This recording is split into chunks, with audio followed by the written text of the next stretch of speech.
It's Sunday, it's after lunch, and I've been watching back the Boxnation card. I've actually got the Boxnation app, which is good because it allows you to watch the card from start to finish.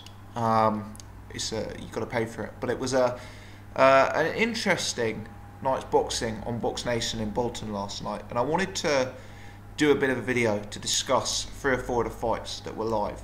We're going to start with a prospect, and it's another prospect that I reckon you guys should keep an eye out for, and that's Leon Woodstock. Now, I've seen Leon Woodstock box live before. I saw him box live when I was at the boxing at York Hall a few months back, and he was out again last night against Antonio. I'm going to murder this surname, but Horvatits. Woodstock, super featherweight, went 8-0 in the fight. And for me, he really is a prospect to follow at this stage. Now, don't get me wrong, the level of opponent he's been in with is journeyman standard at best. And clearly, there's going to be sterner tests for him throughout his career that allow us to determine what his potential upside is. But I really, really like the look of this guy. He's a big guy at super featherweight. He looks like a natural athlete. He moves very well. He's very explosive. And he's, you know, there's one fighter you can compare him to. And I think the commentators on Boxnation did do this. I remember a lot of people at York Hall, when I saw him fight, comparing him to Chris Eubank Jr. And it's because all of that natural athleticism, all of that size, all of that way he can move on the outside and throw a jab. Where this kid is best is when he is putting the pedal to the metal, when he's coming forward, and when he's grinding away. And he's the kind of fighter who's going to come in, step inside that pocket, and grind and grind and grind away till he gets his opponents out there. He's a bit of a wrecking ball. He's a guy who is pretty parcelled, throwing barrages of hooks, working the body, and really trying to steamroll opponents out of there. He's got high output. He's got, I guess, you know, it doesn't look like he's got insane one-punch knockout power, but he's clearly heavy-handed. He puts punches together well. He seems to have naturally good hand speed, and he's going to be an exciting fighter to watch. You know, I predict this guy is going to be involved in good fights throughout the course of his career. He floats around very, very nicely on the outside. He's very stylish and smooth from the outside. He's cool, calm, collected, composed in there, and he's able to sort of drift outside the pocket, and when he throws his jab, when he gets that going, when he gets his long range work going, the guy really can box. You know, he is not a sort of one-dimensional, come forward, scrapper, banger type. This is a guy who really can box, and you know, for me, he's progressing quite nicely in there. He really is. I think sometimes because he's so far above the level of opposition he's in with, there's a tendency to be a bit defensively open and throw caution to the wind a bit, and you know, that's something they'll have to watch as he steps up in class. But he's a relatively young kid. As I say, he's 8-0, so it's still very, very early days in his career. But I'd like to see them start to gradually build Leon Woodstock. I think he's a marketable fighter. He seems like a nice guy outside of the ring. His style is extremely, extremely marketable. You know, he's got a good image as well. He's very charismatic inside the ring. You know, I don't know if you guys heard Dwyer talking about this, but sometimes Dwyer makes a good point that charisma isn't always an outside of the ring thing. It's not who gives the best interview. It's the way a guy moves in the ring. It's the way a guy holds their hands in the ring. It's the way a guy moves their head in the ring. And Leon Woodstock is a very charismatic in-ring fighter. That's not to say he's not charismatic outside, but he's an entertaining guy to watch. And you know, I really think that he is a prospect to follow. As I say, he's a big guy at super featherweight, and he's only a youngster, so don't be surprised whatsoever if in a year or two's time he's in that lightweight mix. And you know, we've got quite a live domestic division in lightweight. So yeah, for me, Leon Woodstock's one to follow. If you haven't seen him, I'd check him out.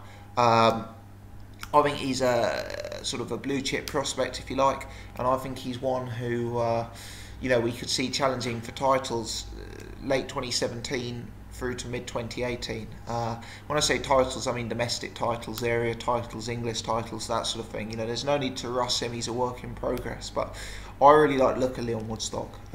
Very, very explosive, athletic, entertaining fighter who's a come forward merchant with boxing skills. You know, that's what we like to see here in this channel. So yeah, credit to Leon Woodstock. He goes marching on 8-0 now. Luke Blackledge versus Elvis Dubet. Elvis Dubet entered the ring with a record of 7 wins and 52 losses. Luke Blackledge is fighting Callum Smith, or is in line to fight Callum Smith for the British title. So it was to my surprise when Elvis Dubet, who to repeat has a record of 7 wins and 52 losses, put Blackledge down hard with an overhand right hand. Dubet was slow on his feet, he was static. He looked old in there. I don't know how old Dubet is, but he looked like he had a lot of miles on the clock. And what was concerning wasn't just the fact that Dubet was able to put him down with a right hand, but it was the regularity Dubet was able to land on him. We saw uppercuts going in on the inside. We saw Dubet landing with huge regularity with that big right hand, and it really is concerning for me. Luke Blackledge at this point, I don't know if it's the right thing to do to take that fight with Callum Smith. I think Callum Smith could potentially hurt him in there. Callum Smith is a guy with real power, real size, and if he's going to be even half as defensively open as that, I think he's going to be horrifically knocked out by Callum Smith.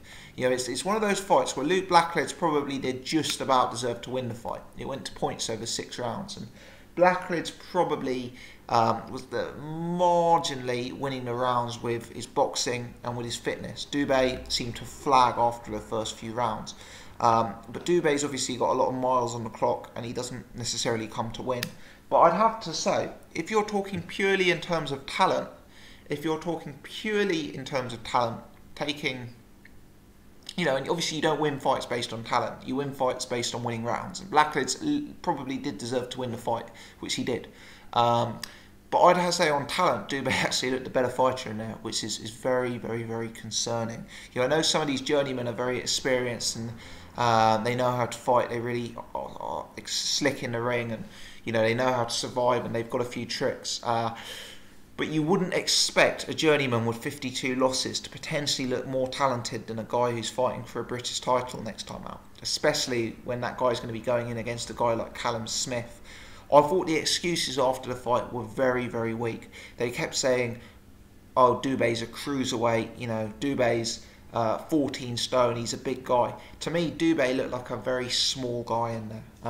You know, I understand that someone can be 14 stone because they got a couple of stone of lard on them, but let's be honest, Blackledge is a substantially bigger man than Elvis Dubet. Blackledge's got a much bigger frame, he's a much taller guy, he's a much rangier guy. You know, I bet if these guys both got down to prime fighting, say, Blackledge would actually be a weight class or 2 above Elvis Dubet. For me, that was a weak excuse. I understand that cruiserweight technically is someone who weighs over 12.5 stone, but let's be honest, if a light middleweight spends a month in Burger King, they're still a light middleweight. And the way they were referring to Elvis Dubet kind of gave the impression he had like a Marco Huck or, you know, Alexander Usyk type of physique, you know, whereas this guy was being dwarfed by Luke Blackledge in there. He was being dwarfed, he just had a bit of a gut on him, and to me, to sort of put that down as, oh, the guy had cruiserweight power, so drop Luke Blackledge is a really, really weak excuse. So I'm not sure, you know, I'm not sure how excited I am at this point to see Luke Blackledge versus Callum Smith. For me, that could be another first round stoppage for Callum Smith based on that performance. And this really was not a good performance from Luke Blackledge. Anyway, moving on. Paul Butler versus Alexis Ruiz. And I've got to speak to Jet about this on Wednesday's podcast, because we brought up Paul Butler in last week's podcast, and I won't quote Jet because I don't remember his exact phrase, but let's put it this way. He was extremely down on Paul Butler. He really, really didn't rate Paul Butler. Now, I have always actually been a Paul Butler fan. I always have. I saw Paul Butler box live a few times and thought he looked exceptional. I thought he looked really good against Stuart Hall back in the day. Obviously, he lost to Zolani Tete. Long-time viewers know I think Zolani Tete is, you know, really one of the best fighters in the world at the minute. But I thought Paul Butler looks really, really good. Don't get me wrong, he's not always the kind of guy who's going to be involved in barnstormers. He's a sort of stereotypical boxer type. He relies on his technique, he relies on his silky skills as opposed to getting involved in the most exciting fights.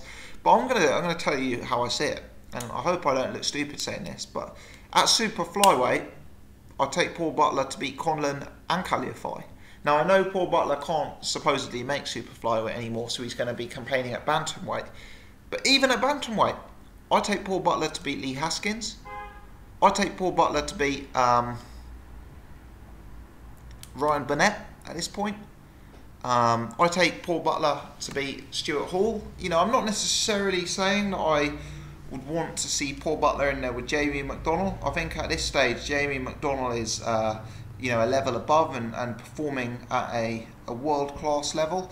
And I know Lee Haskins has a belt, but, you know, there's not too many people who would have Lee Haskins, if you like, as the top guy in the...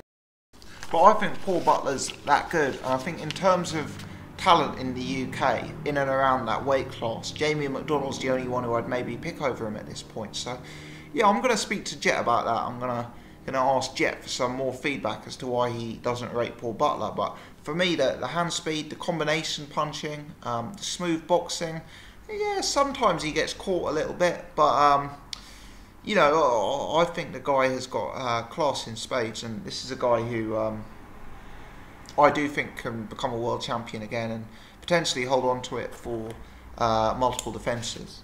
Let's move on to the main event. A very bizarre fight. Jamie Cox versus Martin Rios. I hope that's the guy's name. Jamie Cox versus... Maybe I've got that wrong. But Jamie Cox versus Rios. I've heard a lot about Jamie Cox. I haven't actually seen him fight much before. I've seen bits and pieces of him. And a lot of people seem to really rate Jamie Cox. They seem to, you know, be talking about, could he beat James DeGale? Could he beat George Groves? Now, I looked him up on BoxShock, and I must admit, his box rate didn't get me hugely excited. Sort of 30 years old, 20-0, having fought a relatively small level of opposition. So I was looking forward to seeing him in this fight. I wanted to see, you know, what his potential upside was and whether he could make it, maybe mix it at world class. And I've got to say, I was very disappointed. Don't get me wrong, the fight was entertaining, but I thought this was an appalling performance by Jamie Cox. Frankly, I would have liked to have seen the referee take a much harsher stance on his antics. If I had been refereeing that fight, and it's very easy for me to say this sitting here on my sofa, but if I had been refereeing that fight, I believe I would have disqualified Jamie Cox. I thought his behaviour in the ring was unprofessional and poor, frankly. He started the fight. I believe he throws what I would class as an obviously intentional headbutt, needlessly, within the first 30 seconds of this fight. Cox is the bigger guy in there, he's the harder puncher in there, he's the better boxer in there. Now, he needlessly puts his head in within the first 30 seconds of the fight, and that's a theme that emerges continuously throughout the fight. In addition to putting in his head, punching on the break, punching around the back of the head. Perhaps most notably, he drops Rios at one point in the fight and hits him when he's down.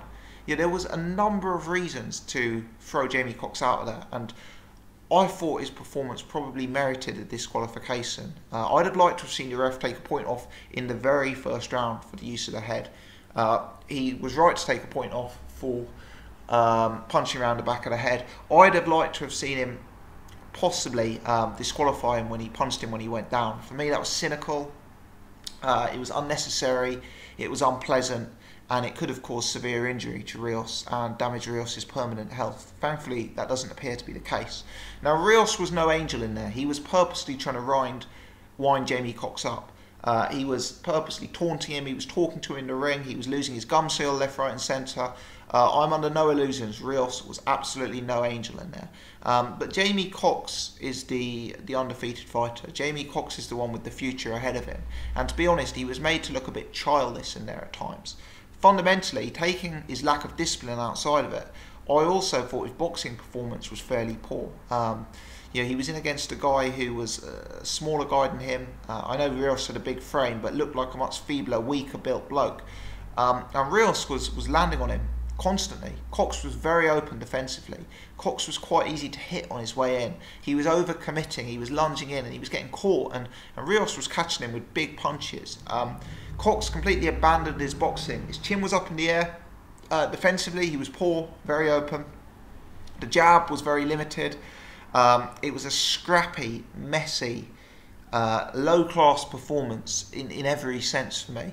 And yeah, all of this famed power he has, I wonder if that's because he's been fighting guys at a lower level. I suggest that when he steps up to the European levels, it's likely we'll find out he's not the biggest puncher in the world, because this is a guy who, I think the commentators mentioned he'd been with Jimmy Kelly, so I presume, you know, Jimmy Kelly's a light middle, Jamie Cox is a super middle, so I presume Rios has been fighting at lower weight classes, and you know, we shall see. But talk of Cox fighting James DeGale, talk of Cox fighting George Groves is wildly premature for my money. If he fought either of those guys, I'd pick him to get destroyed. You can't fight guys like that if you're that defensively open, and if he had been fighting on a big main event on a huge bill, you know, maybe a headline event, James DeGale versus Jamie Cox, with that spotlight on boxing, I think the referees would have had to have disqualified him, because his performance in there was too ugly and probably too bad for the sport to allow that sort of stuff to continue. Cox is 30 years old. He probably needs to get a move on now. He's 30 years old, and at this point he hasn't had a really notable fight. So I think they need to keep him active and they need to manoeuvre him. It was quite interesting and revealing, his post-fight you know, comments. Not only was Jamie Cox completely lacking in discipline inside the ring, to my money he was completely lacking in discipline outside of the ring. He was mentioning that he was frustrated because shows he'd been meant to be on have been cancelled. He said it was hard for him to fight in a show like this where there was literally no atmosphere. You know, how is Frank Warren going to feel watching this back? I don't believe Frank Warren was at the bill last night. Forgive me if I've got that wrong. But how is he going to feel sitting at home in his silk pyjamas watching Boxnation to hear one of his guys who's headlining the event saying the show's been cancelled, and he had to fight in an arena with no atmosphere? You know, I think if you're a boxer fighting on a bill, you kind of have a responsibility to, you know, to try and hype the bill to an extent. And whether you have a responsibility or not, you're sensible to do it for your own career longevity, because Frank Warren's probably going to be very, very you know, he's going to be very, very careful before putting Cox on another bill of this nature, and worrying that his own fighter's going to call him out for a lack of atmosphere again. I mean, don't be surprised if in oncoming weeks Eddie Hearn refers to that in an IFL TV interview and says, look, I mean, Jamie Cox fought recently on a Frank Warren show, and even he said there was no atmosphere and that the bills have been cancelled. You know, it's not sensible business from Cox. I appreciate he's speaking his mind. I appreciate he's being open and honest. But you don't want to be critical of the shows and the team around you if you're hoping for them to keep you active and to get you in bigger, better fights. So I thought that was lacking in common sense from Jamie Cox, and I thought that was in keeping with the whole performance. Let me know your thoughts, people. You know, of these guys there, who are you excited about seeing again? For me, Luke Blackledge, Jamie Cox, you know, those are guys who I think are going to come up short as they step up in class. Leon Woodstock, Paul Butler, those are guys I really, really like the look of. Those are guys who I think have a much higher potential upside and put on far more interesting performances. Let me know your thoughts. Let me know your thoughts on the bill in general. Did you enjoy the show? Have you caught up with it yet? Who are you keeping an eye on? And what do you think of the Jamie Cox antics inside and outside the ring? If you've enjoyed this video, please hit the thumbs up button as ever. Do leave your comments in the section below and take the time to subscribe so you can check out my other stuff. Many thanks for watching, guys. As always, appreciate the support.